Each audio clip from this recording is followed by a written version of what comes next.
Hi everybody, welcome to Right to the Top. I'm Adam. In today's video, I want to walk you through an essay, a complete essay from start to finish, from understanding the task to planning to writing, etc. I've already written it, so we're not going to do it in real time, but eventually I'll do a live stream of an essay, writing an essay in real time. What I want to focus on a little bit extra today is making sure to address the key words in the task. So recently, I've been seeing a lot of sample essays about a particular question, and it seems that everyone is making the same mistake when it comes to this particular question. Now, a thing you need to understand about IELTS, every once in a while, they're going to present a task, a question task, that is not very clear. They make the language a little bit complicated or a little bit unclear. That's one of the ways that they also weed out the good writers from the bad. So sometimes they want to do it, so they reduce the scores. People have to come back, take the test. That's a business, right? So that's not what we're looking at. We're looking at how to distinguish the key words and make sure that you address them all properly. So this is the question I've seen recently people are struggling with. Living in a country where you have to speak a foreign language can cause serious social problems as well as practical problems. To what extent do you agree or disagree with this statement? So a few things to keep in mind here. What's the first thing that you're going to need to address? First thing you need to pay attention to. You're going to talk about social problems and practical problems. And you need to focus on these two separately. How do you know? This word, as, or these words, as well as. So social problems as well as practical problems, meaning one and the other, meaning these are two separate things. So because they separated them clearly, that means that you have to address each of them clearly. You have to tell the reader what are social problems.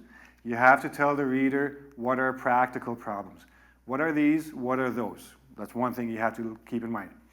You also have to pay attention to the word you. Now, in general, when you are writing an essay, do not use the word you to refer to the general you. Not you specifically, you. When you do something, the general person. This is informal. You shouldn't write this in academic writing, but they did that here. So it can be a little bit confusing. Remember, this you and this you are not the same you. The second one is you, the person looking at the question about to write an essay. The first one is the general you. You shouldn't use the first you in an essay. They can do that if they want. It's a little bit confusing. But what it brings to mind is who is facing the problems. So social problems and practical problems to whom? Okay? How does speaking a foreign language cause a problem, and who does it cause a problem to?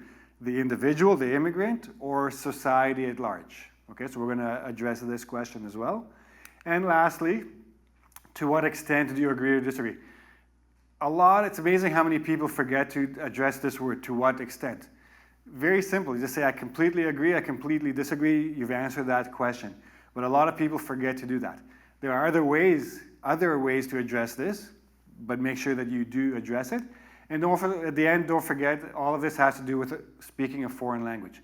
Now, keep in mind, if you live in a country where you have to speak a foreign language, realistically, you're not actually speaking a foreign language in a country you're living in. The country you're living in has their native language. You are the one who speaks a foreign language, not the people living there. So it's a foreign language to you, but it's the local language. So this question is not the most well-written, but you have to deal with it. Make sure that you know which key terms to write about. So now, what am I going to say here? What am I going to write about in this essay? First of all, what are social problems? Social problems are the big problems: integration and assimilation, building relationships, social relationship, professional, romantic relationships, basically having a bit of a life, a social life, not being lonely, not being subject to bullying, which can happen if you're isolated a little bit, if you lose your self-confidence, depression, suicide. These are all social problems. Practical problems means like everyday things that you can't do because you don't speak the language.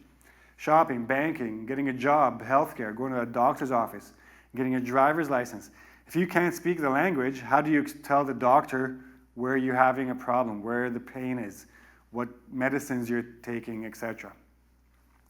Now, because of the you, the immigrant, I'm going to make sure that this is the main focus of the essay, and the minor focus is going to be the general society. Because realistically, if I'm an immigrant to a country and I don't speak the language, society doesn't have any problem. They go on with their life. I'm the one who has the problem. But if their country has a lot of immigrants who don't speak a language, this could be a major social problem for everybody. But because of the you, the individual you, the immigrant, then I'm going to focus more on the immigrant's problems. I'm going to, if I disagree or agree, to what extent? Well, I'm going to disagree that this is a problem in the big cities, and I will agree that it's a problem in the rural areas, in the countryside. So I agree and disagree, and you'll see how I present that in the introduction, okay? So that's my basic plan. Now I'm going to start writing my essay. Okay, remember, what are you going to include in your introduction? What's the main topic? What's the specific question, debate, or topic? And what's your opinion if you're asked for one? How are you going to present it? Very generally, very briefly. Migrating, oh, and don't forget to paraphrase as much of the actual task as you can. Migrating to a new home can be a challenge. So we're talking about moving to a new place, living in a new country, especially when one does not speak the local language. So living in a new place, speaking a language you do, not speaking the local language. That's the general topic. And it can be a challenge, it could cause difficulties. So I'm introducing the idea of problems. While this communication barrier, I don't want to repeat language barrier, language, may present some immigrants with difficulties in assimilating. Now, I'm using assimilating as both social and practical. If you can't do everyday things, you can't do the big social things either. In assimilating into their new culture, I do not agree this is necessarily true for all newcomers. Necessarily true for all, this is where my extent comes into play. I believe it's true for some, I believe it's not true for others, right? Depends where they live. Notably, those who move to the big cities.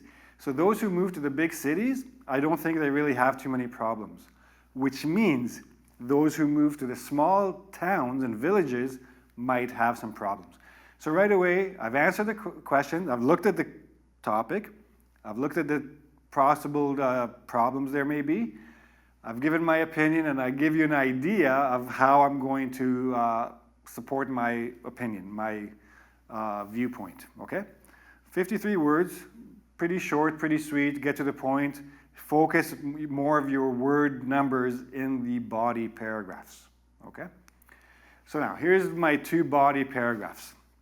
I'm going to split them up. I'm going to have topic sentences for each. I'm going to have a transition from one focus to the other. So let's start with the first body paragraph. Most of today's major cities are multicultural hubs where a variety of languages are spoken. So this is my general idea. I'm going to focus on the big cities and obviously the people who move there. And I'm going to say that big cities have many cultures in them. There are many languages spoken, so right away you get the idea that language shouldn't become an issue for new immigrants. This means, I'm going to elaborate, that a person newly arrived in one of these metropolises, this is a synonym for cities, if you want to get your vocab score up there, can likely find members of his culture with whom to interact while adapting to his new life. So when a newcomer comes to a big city, he or she can find somebody who speaks that language, his or her language, and do everything he needs to do while he's learning the new language. So he can still interact, he can still go shopping in a supermarket where the owner speaks that language, he can go to play sports in a place where people speak that language, meanwhile learning the new language. In other words, this person should find it relatively easy to take care of practical matters like shopping, opening a bank account, getting medical services, and so on. Practical problems? No problems.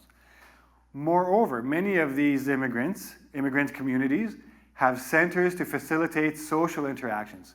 So the practical problems, not a problem. Social problems, also going to be no problem, because there are centers, there are community centers where they can build a social network, conduct business, even find romantic partners, all while using their native tongue as they learn the new language. So a little bit of repeating here, I shouldn't have repeated, but practical things, they can do all the practical things in their native language while they learn the new language.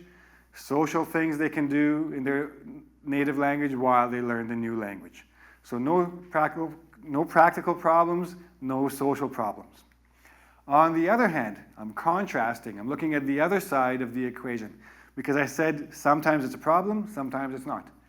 Those who move to less cosmopolitan areas surely have more problems, both social and practical. So I'm completely switching focus to the not big cities.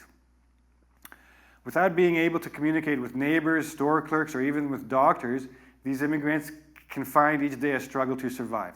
So there's a lot of practical problems, which means every day is a struggle. I'm leading into my social problems. Making things worse is the fact that they may end up friendless and even experience abuse by the locals with whom they cannot engage. So they can't make friends, and soon enough the locals might start talking badly to them, making fun of them, abusing them some other way. Thus, not only will a person feel lonely, but he or she may be viewed by the local inhabitants as a stranger, not to be trusted. So now you're starting to have a situation where the whole society is being affected. People look at this immigrant as unwanted, untrusted, different. So the immigrant becomes isolated, and the locals become a little bit skeptical and suspicious. In the long term, this harms not only the individual, but the social harmony as a whole. Social problems, both sides. Big cities, no problem for practical, social, for the immigrant, or for the society. Small town, practical, social, and individual and social society problems. So I've built both sides. Again, I'm not giving an equal argument to or from. I said from the beginning, my thesis was, it's not a problem in big cities, it is a problem in small towns, body one, body two, equal. And conclusion, very simple, very straightforward. To conclude, migrants who move to areas where their compatriots live in numbers, in like a lot of people, compatriots, people from the same country, do not have a difficult time adjusting to their new home. The problems of integration thus apply mainly to those who move to more rural and remote areas where language barriers can be a serious issue. Again, just basically summarizing the whole thing. Big cities, no problem. Small towns, serious problems, okay? 323 words, so good length. Again, try to be around 300 to 330. Anything less or more, you're a little bit risking problems. And basically that's it. I've addressed all the issues. Social problems, practical problems, the individual, society, and to what extent, yes in some cases, no in other cases, okay? And that's your full essay. That should get you at least an 8.5, a little bit of repetition there as well. So, if you have any questions about this, if you want to know more about how I got to all these ideas, you can ask me in the YouTube comment section. You can see this essay in my website. There's a link in the description box. You can go read it slowly and carefully and in full. And again, if you like the video, give me a like. Don't forget to subscribe to my channel. And come back next time for vocab, grammar, writing tips, test tips, etc. Okay? See you again then. Bye-bye.